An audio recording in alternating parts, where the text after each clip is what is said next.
Assalamualaikum warahmatullahi wabarakatuh.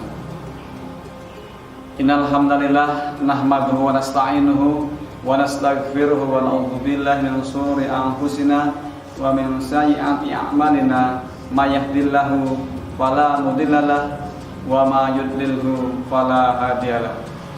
Asyhadu an la ilaha illallah wa asyhadu anna Muhammadan abduhu wa rasuluhu la nabiyya ba'da. Para pemirsa yang berbahagia, alhamdulillah pada kesempatan yang berbahagia ini kita masih bisa bertemu lagi dalam suasana Ramadan yang insya Allah Ramadan kali ini adalah Ramadan yang terbaik buat kita semuanya. Sholawat serta salam senantiasa tercurahkan kepada junjungan kita Nabiullah Muhammad Sallallahu Alaihi Wasallam yang telah mengantarkan kita semuanya dari zaman yang gelap menuju zaman yang terang benderang.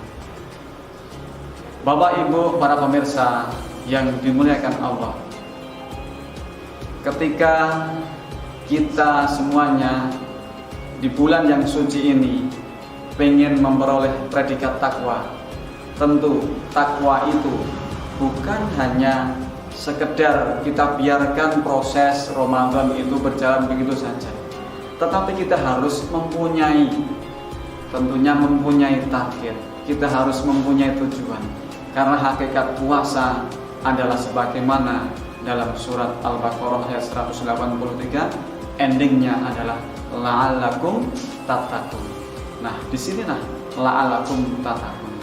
Ketika la'allakum tattaqun itu sudah kita raih, tentunya nanti setiap kita beraktivitas senantiasa kita sandarkan kepada Allah Subhanahu wa Ta'ala.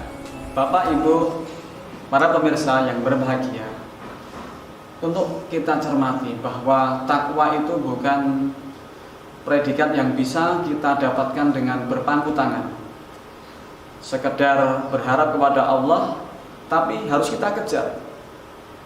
Ketika kita kejar, tentunya takwa itu bisa kita raih. Nah, tentunya dengan sikap sungguh-sungguh dan mengaplikasikannya dalam nilai-nilai kehidupan sehari-hari. Dalam Al-Quran telah dijelaskan beberapa indikatornya secara eksplisit, ya. Misalnya dalam surat Al-Baqarah ayat 1-5, kemudian surat Ali Imran ayat 133 sampai 146, nanti bisa dibuka lagi Al-Quran kita. Kemudian takwa itu yang pertama, itu yang harus kita raih harus seperti apa? Tentunya yang pertama adalah al-khauf minal jalil. Jadi apa itu? Rasa takut. Jadi rasa takut kepada Allah yang Maha Agung. Nah, sudahkah kita mempunyai rasa takut kepada Allah? Nah, ini yang kadang-kadang kita takut kepada manusia, tetapi takut kepada Allah itu justru kadang-kadang dinomorsekiankan. Nah, ini yang terjadi. Makanya salah satu bentuk rasa takut itu apa? Yang pertama adalah ketika kita misalkan merasa diawasi oleh Allah dalam setiap beraktivitas. Kita senantiasa diawasi oleh Allah, baik itu di tempat kerja, di rumah, di lingkungan kita, di masyarakat. Nah, kita senantiasa diawasi oleh Allah. Nah, itulah. Kemudian seperti ketika kita lihat yang namanya banyak manusia sekarang yang merasa diawasi, hanya merasa diawasi oleh manusia semata. Nah, ini yang justru berbahaya bagi kita semuanya. Nah, kemudian yang kedua adalah tentunya kita beramal sesuai dengan tuntunan syariah. Ya, beramal sesuai dengan tuntunan syariah. Bapak Ibu para pemirsa yang berbahagia, kemudian yang berikutnya adalah ketika kita mau memperoleh predikat takwa, indikasi yang berikutnya adalah al-amal bitanzil. Apa itu al-amal bitanzil? Adalah beramal sesuai dengan tuntunan syariat. Nah, disebut bertakwa itu jika seseorang itu menjalankan apa yang menjadi perintah Allah Subhanahu wa taala dan bisa menjauhi apa yang dilarang oleh Allah Subhanahu wa taala. Nah, kemudian fungsi konfirmatif ya. Fungsi konfirmatifnya adalah jangan mengaku orang beriman kalau kita itu tidak puasa pada bulan yang penuh berkah ini. Kemudian yang ketiga, para pemirsa yang berbahagia. Yang ketiga adalah aridho bil qalil. Apa itu aridho bil qalil? Yaitu ridho dengan yang sedikit. Nah, ketika kita ridho dengan yang sedikit, misalkan seorang istri ridho dengan apa yang diberikan suami, nafkah dari suami, bekerja seharian, kemudian diberi nafkah, kok mungkin barangkali tidak sesuai dengan yang diharapkan, apalagi ini di tengah pandemi yang mungkin rezekinya dicoba oleh Allah. Ya, seorang istri yang baik ya tentunya harus ridho dengan apa yang sedikit. Disinilah yang namanya nanti ketika seseorang itu ridho dengan yang sedikit, atau bahasa lain adalah menerima apa adanya atau qanaah, itu adalah salah satu bentuk juga indikator daripada takwa. Kemudian hendaknya kita juga selalu melihat ke bawah. Jangan sampai kita ketika melihat urusan dunia kita melihat ke atas. Ketika kita urusan dunia melihat ke atas, tentu kita akan menjadi orang yang tidak mau bersyukur.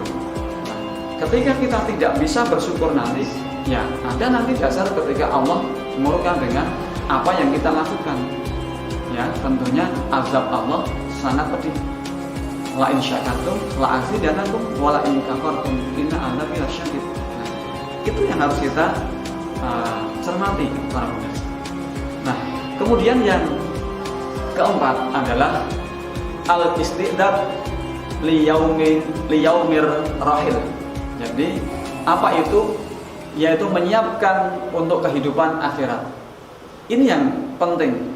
Banyak sekarang manusia tidak sadar bahwa yang namanya hidup di dunia ini adalah bukan hanya untuk bersenang-senang semata, tetapi hidup di dunia ini adalah benar-benar kita mempersiapkan hidup yang hakiki, yaitu di negeri yang abadi, akhirat.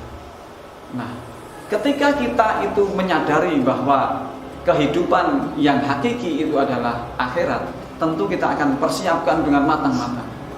Contoh, ketika kita semuanya mau pergi ke mungkin rumah saudara, atau kita wisata kemana, atau barangkali kita akan umroh atau haji, kita akan persiapan yang begitu matang, begitu banyak kita siapkan dari hari ke hari. Akan kita selalu buka catatan-catatan apakah kita sudah siap, yang persiapan ini sudah belum, persiapan itu sudah belum. Nah, ini yang disiapkan. Sama halnya ketika kita menuju proses akhirat itu, kita harus siapkan benar-benar dari yang terkecil. Ini yang tidak mudah. Nah, ketika kita itu bisa mempersiapkan dari yang terkecil, itu ketika kita itu akan menuju kampung kita yang abadi, ya tentunya kita persiapkan. Kita siapkan dari kita bangun tidur sampai kita tidur kembali. Nah, itu yang harus kita realisasikan dalam kehidupan sehari-hari ketika kita sudah mengakui bahwa yang namanya ketakwaan itu adalah sebagai bekal utama kita menuju surganya Allah Subhanahu wa taala. Baik pemirsa yang berbahagia, Bapak Ibu yang dirahmati Allah, kiranya itu yang bisa saya sampaikan. Kurang dan lebihnya saya mohon maaf.